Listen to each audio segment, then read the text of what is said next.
Han lifted both hands in surrender instantly. Sorry, healer, he amended. Can we move them? Yes, Yun muttered. Slow. Head supported. I want a sling. Cloth. Clean as you can. Han was already ripping into his own shirt. Yun didn't even blink. Cleaner, she said. Han sighed dramatically and switched to a wrapped bundle on his belt. He produced, with depressing smug efficiency, a mostly clean length of light fabric. My emergency pretty boy scarf, he said. Don't tell the archivist I carry this. She'll call me vain. I'll tell her, Yun said. Han pouted. Zeng let out a weak sound that might, someday, under less existence on fire circumstances, be considered a laugh. Yun slipped the cloth under the small child's neck, cradled the head, and tied a fast, neat sling around her own torso. Then, with incredible gentleness, she lifted the limp body up and settled it against her chest, tucking the child's legs around her waist the way she'd held Lin last night. The kid made a small, thin sound. Alive. Good. Zeng swallowed hard. The other kid, the shaking one, was still glued to his side, trembling so hard he could feel it through both their clothes. Up close, he could see there was blood on their sleeve, but not theirs. Older, dried, flaked. Somebody else's. Their eyes were still flickering, like the system kept failing to decide which face template to assign them. Hey, he whispered. Their eyes snapped to him. I'm Zeng, he whispered. We're leaving. With you. You're coming. You're not staying here. Okay. The kid blinked. Slowly.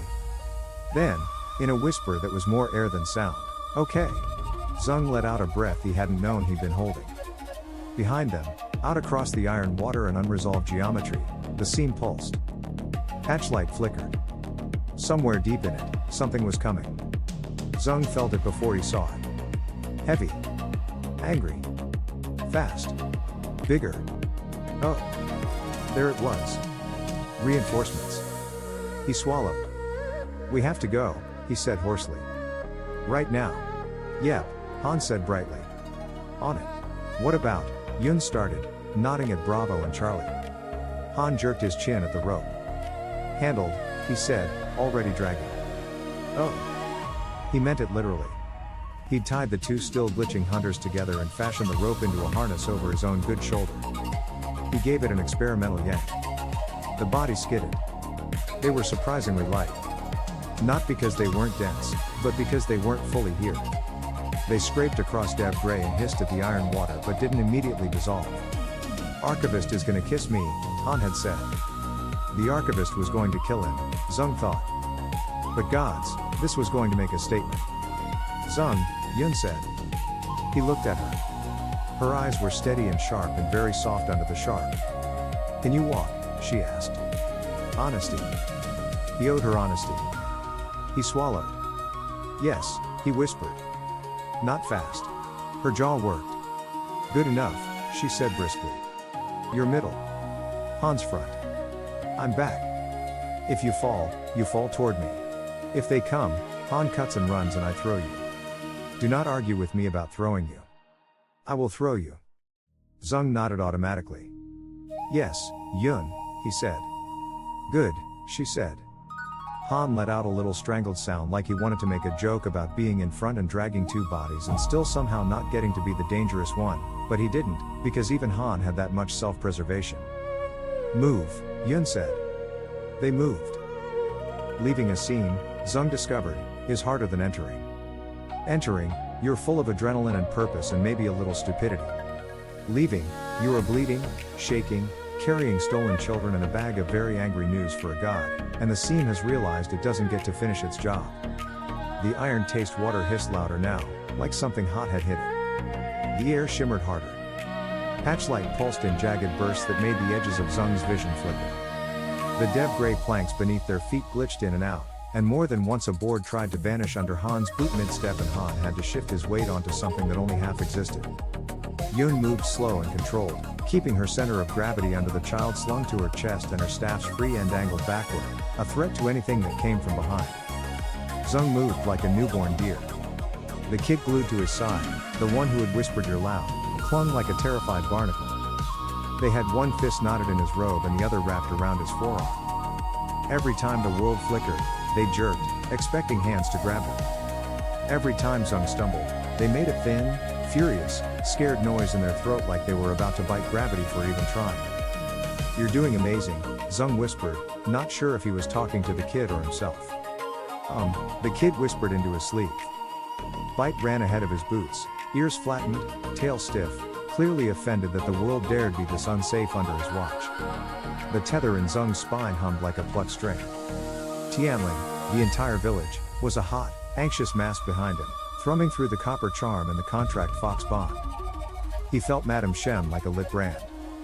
He felt Lin in trouble and the still sleeping nameless middle kid, they'd ask later, like small, clinging anchors. He felt the market. He felt morning face like cool breath. He felt red throat like a grin against his throat.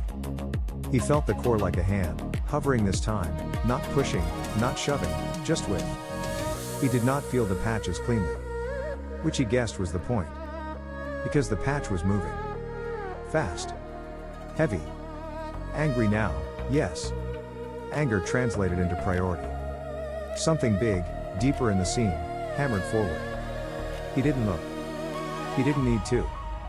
Han muttered, "Oh, that's ugly," under his breath, and lengthened his stride. "Don't fall," Yun hissed. "I don't fall," Han hissed back, offended. "You fell last night," Yun said. "I tripped with style," Han said. "Han," Zeng rasped. Han flashed him a manic grin. "Good morning," he said. "Move," Zeng crowed. "Moving," Han said cheerfully. They hit Chain 3's threshold and the world snapped back. For one dizzy, stomach-lurching instant, Zeng felt like he'd been pulled through cling wrap. The dev gray flickered out from under his boots and became patched wood again with gaps stuffed with rope. The iron taste receded like someone had just wrapped a cloth over a bleeding wound. The hum of patch light dropped behind them into a lower, frustrated buzz. Then sound crashed back in. Market sound. Yelling. Clanging. Footfalls. "Make way," someone bellowed. "Clear the line. Move your buckets or I'll move you." Hands appeared. Not patch hands. Market hands. They didn't reach for the kids. They didn't reach for Zeng. They grabbed rope. They grabbed rails. They grabbed support beams and yanked them further in or out of the way to widen the path. They grabbed Han's harness and helped him haul his two twitching purge souvenirs up onto more solid planks without letting either of them touch market rope in case whatever patch poison was on them tried to eat through. Faces flashed past Zeng in a blur. Jia, the quartermaster, scowling like she'd smelled bad fish, barking, "Don't drip that on my boards, Faye, you clean it yourself if it stains." Red throat, mask still on, screaming bird mouth grinning wide, perched like a vulture on a railing above, watching with naked glee. "Is that a head plate?" they sang. "Archivist's going to faint." "Oh, I hope she faints. I've never seen her faint." Morning Face stood farther back in the crowd, silent, weeping mask tilted down. Their hands were folded in their sleeves. Their whole body vibrated like a plucked string. Contract Fox was not visible, but Zeng felt Fox's attention like a smile hidden behind a hand. He also realized, abruptly, that half the market could see the two still twitching hunters Han was dragging. He watched the expression that rippled through the crowd. Not terror. Not relief. Recognition. Vindication. Predators seeing proof the thing that hunted them could bleed. "Good," the archivist had said. "Hang it. Make purge do math." Oh, they were absolutely about to do that. Zeng stumbled and would have gone down if Yun's arm hadn't snapped around his waist from behind, hauling him back upright with one fluid yank that made her grunt and the kid in her sling whimper. "Sorry," she breathed, instantly shifting her stance to cradle the kid different, whispering, sorry, I've got you, I know, breathe, little one, breathe." The kid in her sling made a high, ragged sound and then burrowed deeper into her chest like trying to disappear into her sternum. The kid clinging to Zeng's side tightened their grip. Zeng's vision spotted at the edges. He swallowed. Hard. He was so tired. Not just physically. Down to bone. Down to mind. Down to whatever was left of him that wasn't supposed to have to patch a world by hand. He took a breath. It felt like swallowing glass. He kept walking. Han, Panting now, finally, shot him a quick, flashed look over his shoulder. "You alive?" he said. "Working on it," Zeng rasped. "That's my boy," Han said, grinning through sweat. The path opened wider as they hit chain 2. The heavy ringing in the air, rollback buzz, faded another notch. The market hum took over completely. The light warmed. The board steadied. The smell shifted from iron and ozone to smoke, oil, and soup. Soup. His stomach made a pathetic, hopeful noise. "We're almost in," Yun whispered, half to him, half to herself. "Almost in. Almost, home," Madame Shen's voice snapped. She was there. Of course she was. Waiting at the threshold to chain 1, standing braced with one foot on a coil of rope and one hand gripping a railing, knives at her belt, eyes like a storm. For one terrifying second, Zeng thought she was going to yell at him. She didn't. She yelled past him. "At my platform you walk, Faye," she barked. "You drip any more of heaven's trash on Terrace 7 and I'll beat you with that rope." Han grinned, breathless, hauling his twitching patch luggage. "Love you too, Auntie Shen," he gasped. Shen Muqin made a sharp disgusted sound. "Put that on a tarp," she snapped. "Not my good mat." "Chen, you're bleeding." "Why are you bleeding?" "Is that blood mine?" "Is that blood theirs?" "If that blood is theirs, I'm not cleaning it." "Does the small one breathe?" "Give me the small one." "No, not that one, that one looks like it'll bite, give me the other one." "Boy," she jabbed a finger at Zeng, "if you fall down I will assume you've chosen that as your bed and I will build a wall around you where you land. Do you understand me?" Zeng made a sound that might have been yes and might have been a laugh and might have been a sob. Shen nodded sharply, satisfied. "Good," she said. Then she turned, snatched the limp child from Yun's sling with a gentleness that almost didn't match the rest of her body, and barked, "Move, all of you. We are not having a public spectacle in the middle of chain 2. We live here now, act like it. The market. Move. Not away from them. Around them." A channel opened through the press. Not wide. Just enough. The movement was quick, practiced. People shifted their weight, rotated, sidestepped, hands pushing, pulling. The kind of instinctive, communal adjustment you only see in places where everyone knows exactly how much space they have to survive.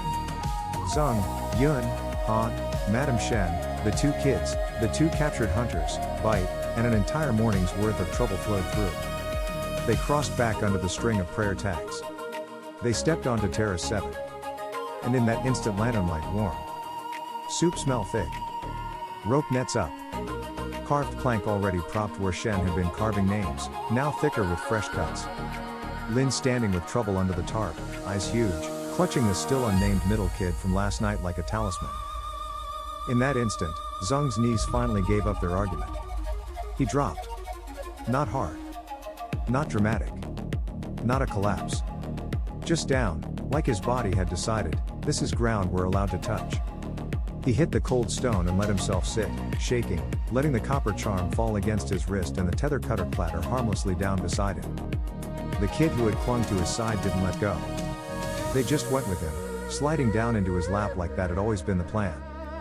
They curled there, shaking, eyes huge, face flickering glitch slow, little hands still fisted in his robe like nothing in the world could pry them loose. Madame Shen barked orders.